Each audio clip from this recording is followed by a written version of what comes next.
हाँ जी, नमस्कार प्रिय विद्यार्थियों। स्वागत है आप सभी का हिंदी बाई अशोक प्रजापत सर के इस ऑनलाइन डिजिटल प्लेटफॉर्म पर।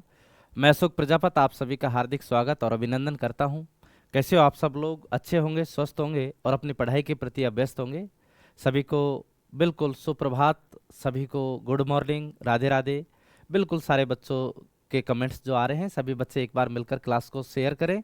बहुत अच्छा सेशन आपका होने वाला है कि जब मैं कई बार बच्चों से बातें करता हूँ, बच्चे मिलते हैं, तो बच्चों की यही समस्या रहती है कि सर हमें कुछ इस तरीके का गाइडेंस दीजिए कि संधि और समास में हम अंतर ही नहीं कर पाते कि कब कौन से शब्द में संधि समास का एक साथ प्रयोग हुआ है, कब संधि संधि का प्रयोग हुआ है, कब समास समास का प्रयोग हुआ है। तो बच्चों, इसी प्रकार की भ्रांति को दूर करने के लिए मैं आज आपके समक्ष उपस्थित हुआ हूँ।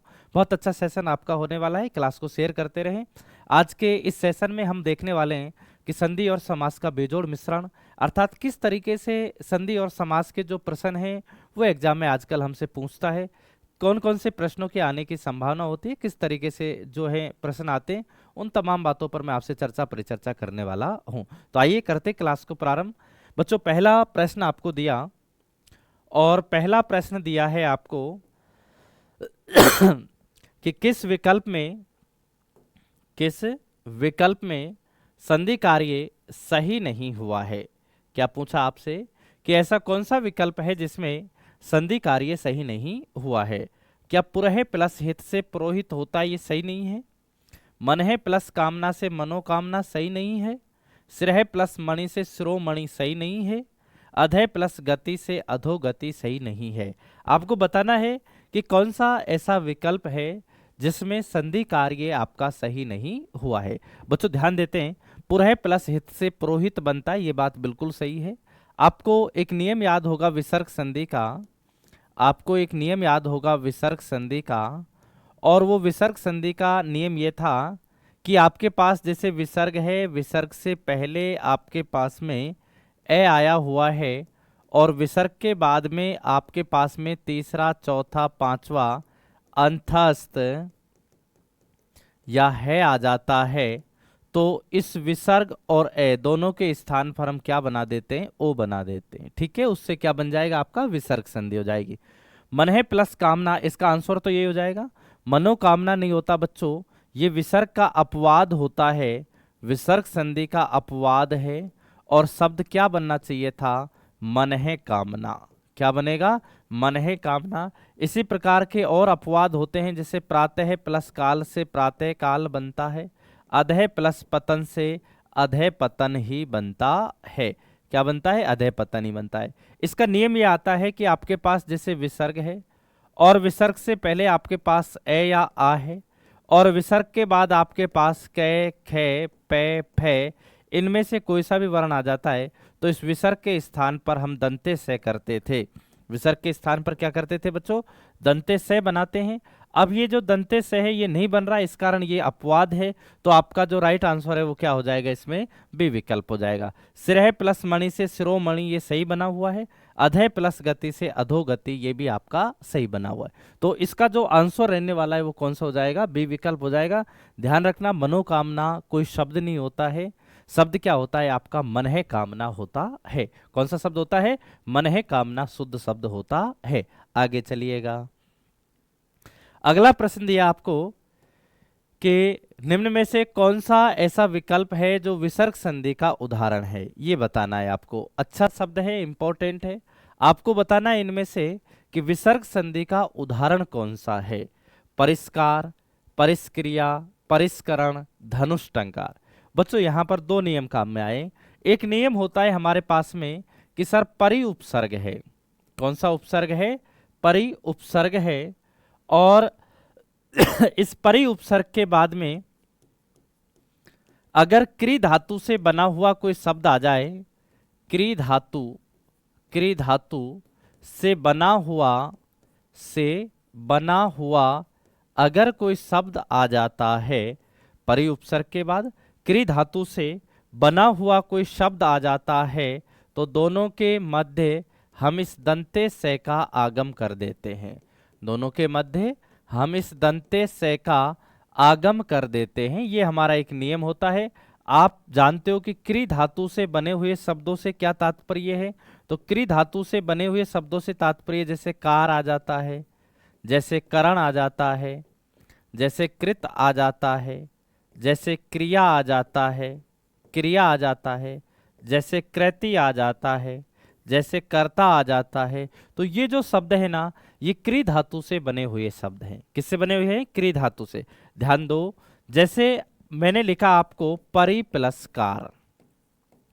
आपने कहा कि सर परि उपसर्ग के बाद में क्री धातु से बना हुआ शब्द आ गया, तो हमने क्या किया कि दोनों के मध्य इस से का आगम कर दिया, और इस से का जब आगम किया तो शब्द क्या बन गया? परिष्कार। क्या बन गया? परिष्कार। और ये जो शब्द है ना, ये आपका व्यंजन संधि का उदाहरण है। किसका उदाहरण है ये नियम? व्यंजन संधि का उदाहरण होता है। अरे बात समझ में? तो अब यहां से देखते हैं परिष्कार जो शब्द है ये कैसे बना। तो आपने कहा सर ये परि प्लस कार से बना, और इसमें कौन सी संधि है? तो इसमें आपकी व्यंजन संधि है। कौन सी संधि हो गई? व्यंजन संधि हो गई। परिष्क्रिया, देखो क्रिया आ गया, तो ये कैसे बना? सर आपने कहा कि ये परि प्लस क्रिया से बना, और परि प्लस क्रिया से बना, तो इसमें भी कौन सी संधि है आपकी? तो आपने कहा सर इसमें भी हमारी कौन सी संधि हो जाती है? व्यंजन संधि हो जाती है। परि प्लस करण, परि प्लस करण, इससे क्या बन गया? परिष्करण। और ये परिष्करण भी किस संधि का उदाहरण है? व्यंजन का है। धनु प्लस टंकार, ये बनता है आपका धनु है प्लस टंकार। धनु है प्लस टंकार में आप जानते हो कि विसर्ग संधि का प्रयोग हुआ है। आपको ज्ञात होगा कि बच्चों विसर्ग है, विसर्ग से पहले ई या उ आ जाता है। विसर्ग से पहले क्या आ जाता है? ई या उ आ जाता है। और विसर्ग के बाद अगर कै, खे, पै, फै, इन चार वर्णों में से कोई सा भी एक वर्ण आता है, समझ रहे हो? तो ये जो विसर्ग है ना, इस विसर्ग के स्थान पर ये से बन जाता है, मूर्धन्य से हो जाता है। अब आप लोग यहां पर देखोगे कि ये धनु है प्लस टंकार था, तो इस विसर्ग का क्या बन जाएगा? मूर्धन्य से। और जब इसका मूर्धन्य से बनाओगे तो शब्द क्या बनेगा? धनुष टंकार। और धनुष टंकार जो शब्द है ये आपका विसर्ग संधि का उदाहरण है। बाकी ये जो तीन शब्द है ना, ये आपके व्यंजन के उदाहरण है। इसमें कौन सी संधि है बच्चों? व्यंजन है, और इसमें आपकी व्यंजन संधि हो गई। और ये आपका जो डी विकल्प है धनुष टंकार, ये आपका विसर्ग संधि का उदाहरण बन जाता है। किसका उदाहरण बन गया? ये विसर्ग संधि का उदाहरण बन जाता है। इस तरीके से आपको इनको पढ़ना है। आ रही बात समझ में? चलिएगा आगे। इसके बाद है कि किस क्रमांक में सही विच्छेद हुआ है। आपको बताना है कि ऐसा कौन सा क्रमांक है जिसमें सही विच्छेद हुआ है। देखिए वधु प्लस उल्लास का वधु प्लस उल्लास लिख रखा है, पद्धति का पथ प्लस हाथी लिख रखा है, और कुलटा का कुल प्लस अटा लिख रखा है, और जलोर्मी का जल प्लस उर्मी लिख रखा है। देखिए बच्चों ये तो गलत लिख रखा है। क्यों गलत है? सर इसमें ये जो वधु है ना, ये वधु बड़ी होती है। वधु प्लस उल्लास होना चाहिए था, और दीर्घ संधि से क्या बन जाता? वधुल्लास। अरे बात समझ में? ध्यान रखो कि वधु को ही हम बहू कहते हैं, इसमें भी बड़ी आएगी। वधु को ही हम पत्नी कहते हैं, इसमें भी बड़ी आती है। वधु को ही हम स्त्री कहते हैं, इसमें भी बड़ी आती है। और वधु को ही हम वधु बोलते हैं, तो इसमें भी बड़ी मात्रा आती है। इनको ध्यान रखना, इसमें सदैव कौन सी मात्रा आती है? बड़ी आती है। इसलिए ये गलत हो गया। पत प्लस दिति नहीं होता, पत प्लस क्या होता है बच्चों? पत प्लस हति होता है। और ये व्यंजन संधि का नियम है। आपको नियम याद होगा कि तया दय के बाद में अगर है आ जाता है, तो आपको ज्ञात होगा कि सर तया दय का हम दय बना देते हैं, और है जो आता है ना, इसका हम धे बना देते हैं। तो इससे ये जो तय है ये तो दय में बदल गया, और ये जो है ये धय में बदल गया। और जब इसको बदला तो ये संरचना आ जाएगी पद धय ति, और इसको एक साथ जब आपको लिखना पड़े तो क्या लिख दोगे? पद्धति, या इसको हम ऐसे भी लिख सकते हैं पद्धति। दोनों ही रूप क्या है यहाँ पर सही है। अरे बात समझ में? चलिएगा। कुल प्लस अटा में ये जो कुलटा लिखा हुआ है ना, कुलटा, इसमें ये जो कुल है ये गलत लिखा हुआ है। इसका क्या बनना चाहिए था? कुल, ये पूरा आता है, प्लस अटा, और ये दीर्घ का अपवाद है। दीर्घ का अपवाद है। ये शब्द दीर्घ संधि का क्या होता है? अपवाद होता है। जल प्लस ऊर्मी, ये बिल्कुल सही है। और ये जलोर्मी जो है बच्चों गुण संधि से बना हुआ है। कौन सी संधि का उदाहरण है ये? गुण का है। आपको ज्ञात है कि ए या आ के बाद में अगर हम उ या ऊ का प्रयोग करते हैं तो दोनों के स्थान पर क्या हो जाता है? ओ हो जाता है। ए या आ के बाद में अगर उ या ऊ आता है तो दोनों के स्थान पर ओ हो जाएगा। आप देखो यहाँ पर जल है, इधर ऊर्मी है। ऊर्मी का मतलब लहर। जल में से अंतिम वर्ण हमने निकाला तो क्या निकला? ए। और ऊर्मी में से प्रथम वर्ण हमने देखा तो उ। ए के बाद क्या गया? उ। दोनों को अगर मिलाते हो तो क्या बन जाएगा? ओ। और शब्द क्या बनेगा? जल लय हलंत ओ और मी। एक साथ जब इसको लिखते हो तो शब्द क्या बन जाएगा बच्चों आपका? जल और मी। क्या बन जाएगा? जल और में। तो राइट आंसर क्या हो जाएगा इसका? डी विकल्प हो जाएगा। अरे बात समझ में? आपसे सही पूछा था तो सही में जो सही आंसर है वो क्या हो गया आपका? डी विकल्प हो जाता है। आगे चलिएगा। किस विकल्प में, अब देखिए बहुत अच्छा प्रश्न आपसे पूछा, इंपॉर्टेंट आप लगा सकते हो इस प्रश्न को। आपसे पूछा कि किस विकल्प में संधि, समास, उपसर्ग, प्रत्यय का प्रयोग हुआ है। यानी कि ऐसा कौन सा विकल्प है जिसमें संधि, समास, उपसर्ग, प्रत्यय सबका एक साथ प्रयोग हो गया है। देखिए हम बात करते हैं मनोहर। बच्चों मनोहर जो शब्द है ना, ये मन है प्लस हर से बनता है और इस मनोहर शब्द में विसर्ग संधि है और मनोहर शब्द में बहुव्रीहि समास होता है। मन को हरने वाला या मन का हरण करने वाला, बहुव्रीहि क्या हो गया? इसमें समास हो गया। आ रही बात समझ में? लेकिन इसमें कोई उपसर्ग नहीं है, कोई प्रत्यय नहीं है, तो ये तो होगा नहीं। प्राचार्य की बात करते हैं तो प्राचार्य जो शब्द है ना, ये बनता है आपका, प्राचार्य शब्द बनता है आपका प्र प्लस आ प्लस चर प्लस ये से। देखिए आपके पास में ये प्रत्यय है, इस ये को जब जोड़ते हो तो क्या बन जाता है? चार्य। चार्य में आ जोड़ते हो तो आचार्य और आचार्य में प्र जोड़ते हो तो क्या बन जाएगा? प्राचार्य। इस प्राचार्य शब्द में अगर हम उपसर्ग की बात करें तो प्राचार्य शब्द में प्र और आ, ये दो तो क्या हो गए? उपसर्ग हो गए। प्राचार्य शब्द में अगर हम प्रत्यय की बात करते हैं, प्रत्यय की अगर हम बात करते हैं तो प्रत्यय हो गया इसमें ये।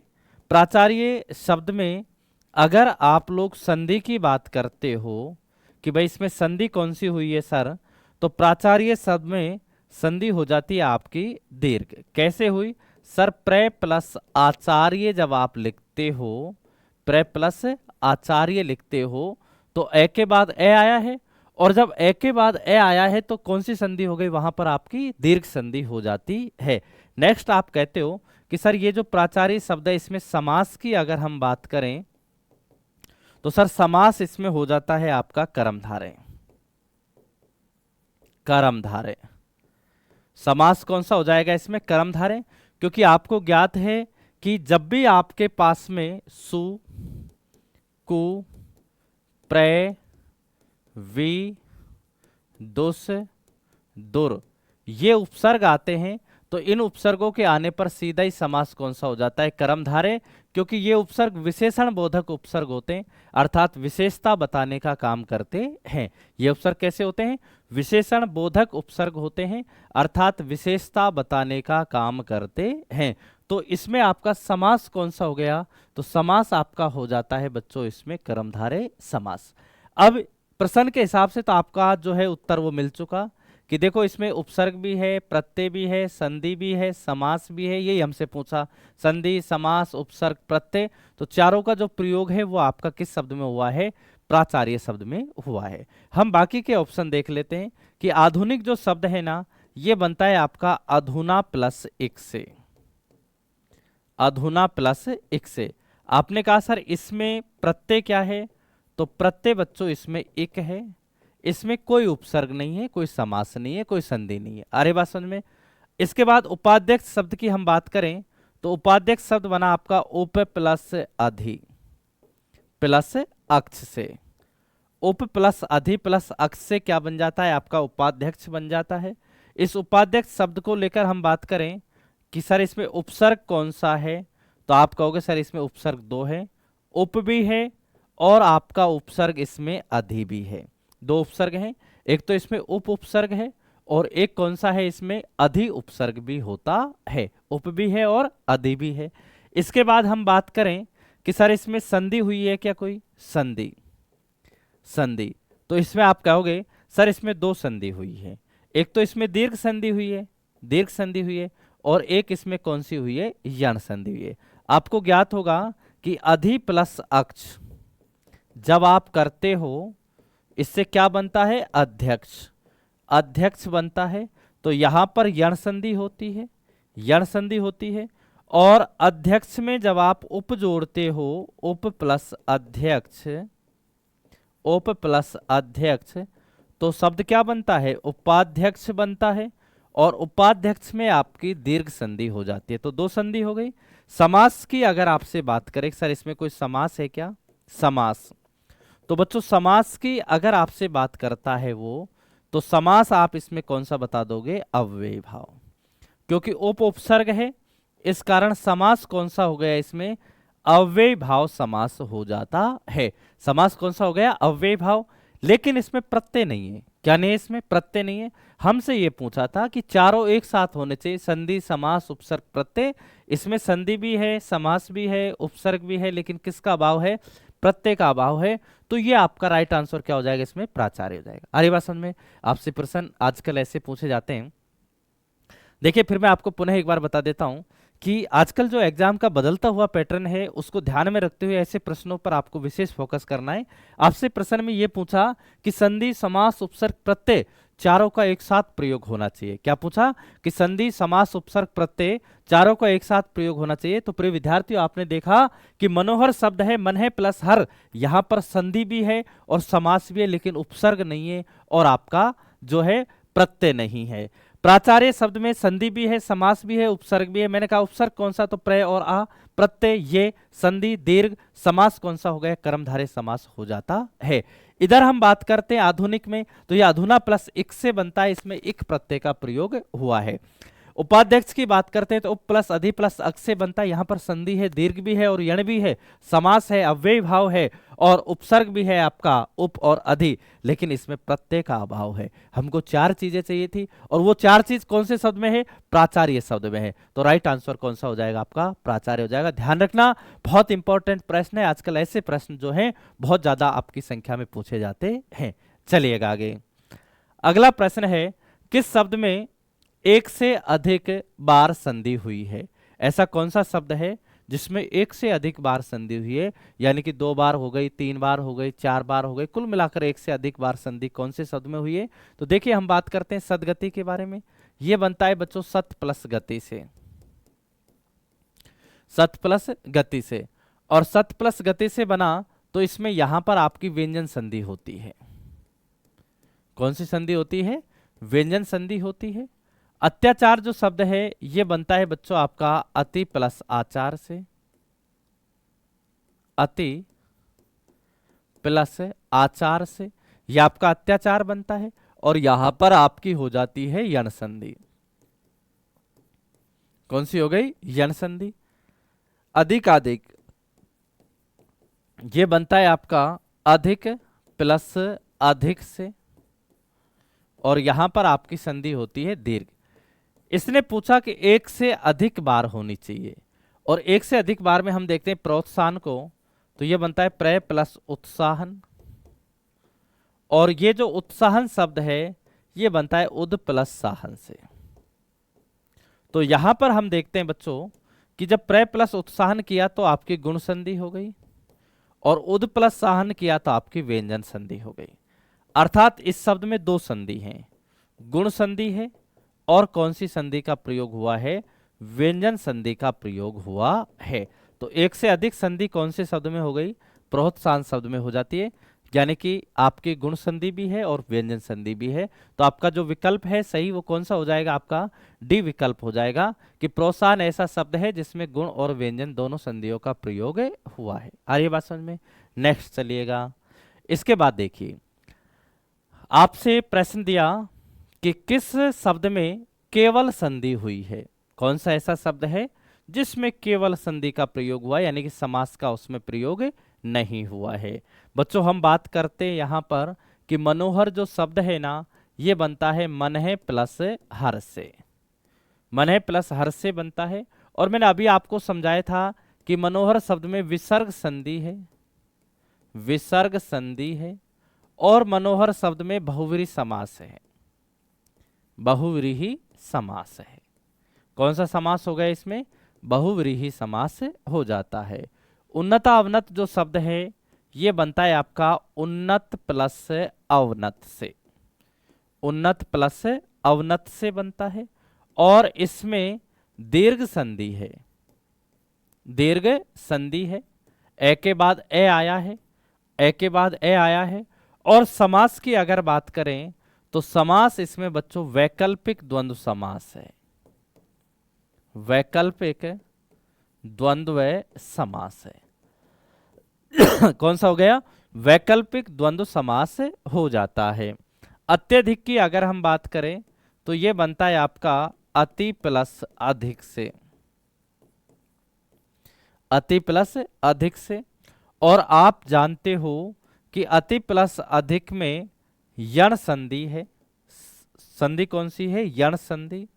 और समास की बात करें तो अति उपसर्ग है, इसलिए समास इसमें हो जाता है आपका अव्ययी भाव। कौन सा समास हो गया बच्चों? अव्ययी भाव समास हो जाता है। शयन की बात करें हम, शयन की, तो ये बनता है से प्लस अन से। किससे बनता है? से प्लस अन से बनता है। आपको ज्ञात होगा कि से प्लस अन में अयादि संधि होती है, अयादि संधि होती है, कोई समास नहीं है। आपको ज्ञात होगा कि ए के बाद कोई स्वर आ जाता है तो इस ए के स्थान पर हम क्या कर देते हैं? आय कर देते हैं। आपने देखा कि ये से प्लस ए प्लस अन लिखा हुआ है, इस ए के स्थान पर क्या कर दोगे? आय बना देते हैं, तो शब्द संरचना आपके पास ऐसे आ जाएगी, से प्लस ए प्लस ये प्लस अन। और बच्चों एक साथ जब आप इसको लिखते हो तो शब्द क्या बन जाएगा? शयन। अब हमने यहां पर देखा हमने यहां पर देखा कि बच्चों मनोहर है, इसमें संधि भी है समास भी है। उन्नतावनत है, संधि भी है समास भी है। अत्यधिक है, संधि भी है समास भी है। लेकिन शयन ऐसा शब्द है जिसमें कोई समास नहीं है, केवल संधि संधि का प्रयोग हुआ है। शयन आपका ऐसा शब्द है जिसमें केवल और केवल किसका प्रयोग हुआ है? संधि का प्रयोग हुआ है, समास का प्रयोग नहीं हुआ है।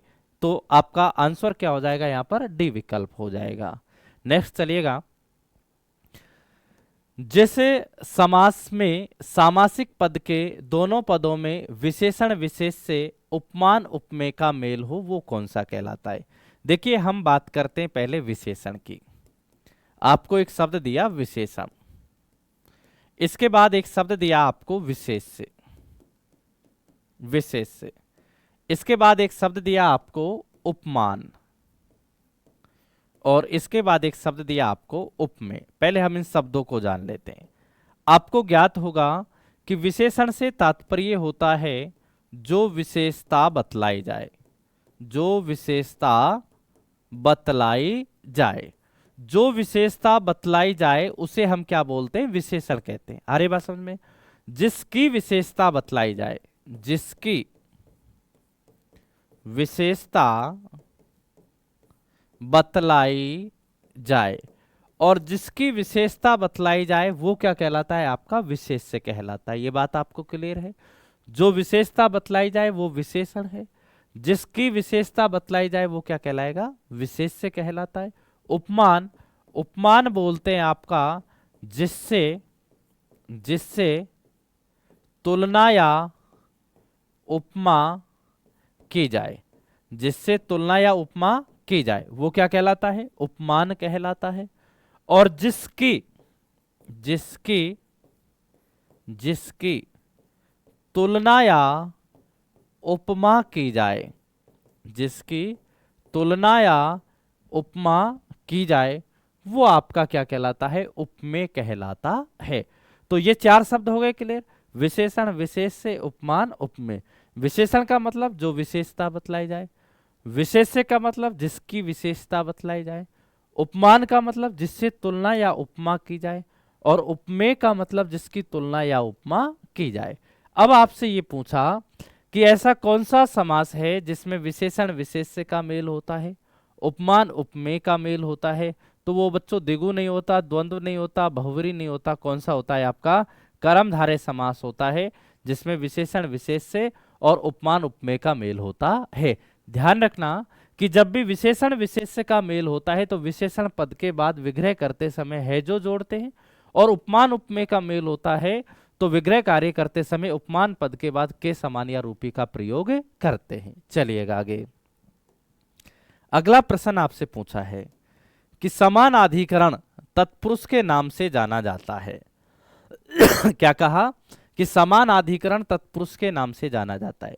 बच्चों ध्यान रखना, तत्पुरुष जो शब्द है ना, इस तत्पुरुष शब्द के आधार पर, इस तत्पुरुष शब्द के आधार पर हम इसके दो प्रकार से भेद करते हैं। एक तो इसका भेद होता है व्यधिकरण तत्पुरुष, व्यधिकरण तत्पुरुष, व्यधिकरण तत्पुरुष, और व्यधिकरण का मतलब होता है वी प्लस अधिकरण, और वी प्लस अधिकरण का मतलब है कि इसमें अलग अलग कारक विभक्तियों का प्रयोग होता है।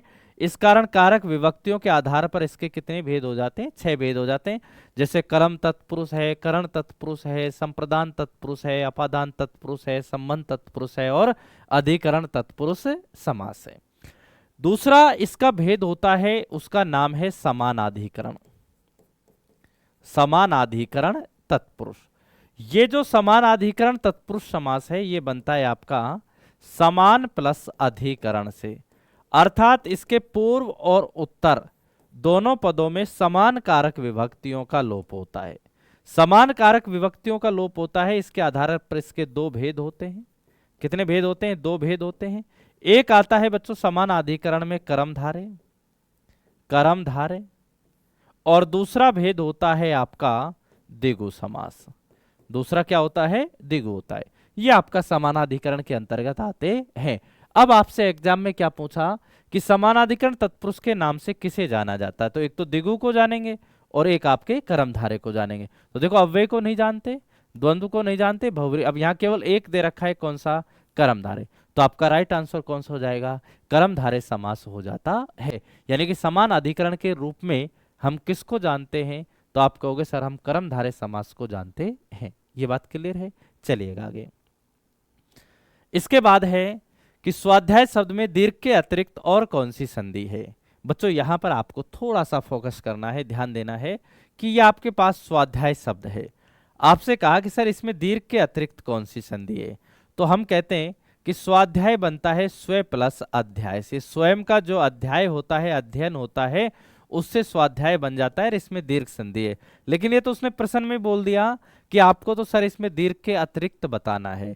तो बच्चों हम इस अध्याय शब्द को देखते हैं, और अध्याय शब्द को हम जब इसमें देखते हैं तो आपको ज्ञात होगा कि अध्याय जो शब्द है ना, ये बना आपका अधि प्लस आय से, और अधि प्लस आय में यण संधि हो जाती है।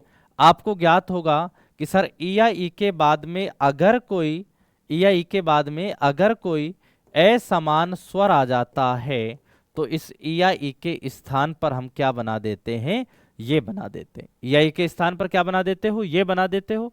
अब देखिए ये अधि है, इसमें ई आया हुआ है, इधर आ है जो कि असमान स्वर है, तो इस ई के स्थान पर आप क्या बना दोगे, ये।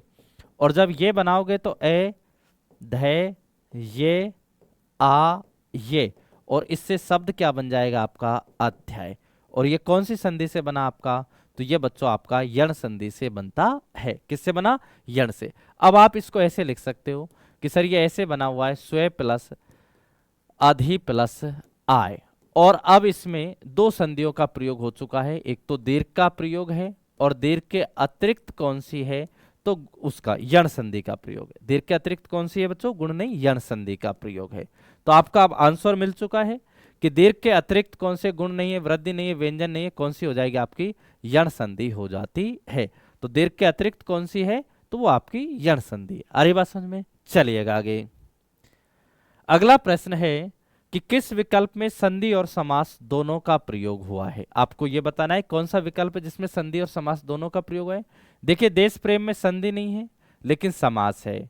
समास देश के लिए प्रेम यानी कि तत्पुरुष समास का इसमें प्रयोग हुआ है। उच्च शिखर, ऊंचा है जो शिखर, यानी कि आपका कर्मधारय समास का प्रयोग हुआ है। कर्मधारय समास का प्रयोग हुआ है। ऊंचा है जो या उच्च है जो शिखर। रामानुज, राम प्लस अनुज से बनता है, और राम प्लस अनुज की जब हम बात करेंगे बच्चों तो इसमें दीर्घ संधि होती है। दीर्घ संधि होती है। दीर्घ संधि होती है क्योंकि ए के बाद ए मिला है तो क्या बना दिया गया है, आ। और इसमें जो है आपका राम का अनुज, इसमें आपका तत्पुरुष समास हो जाता है। राम का अनुज, राम का छोटा, और तुलसीकृत जो शब्द है ये आपका बनता है करण तत्पुरुष से।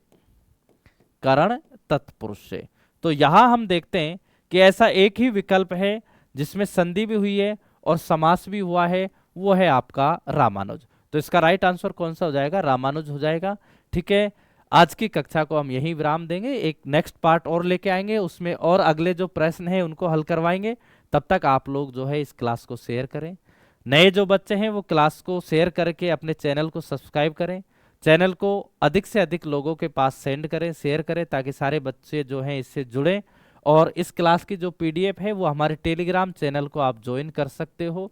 टेलीग्राम चैनल है आपका हिंदी बाई अशोक,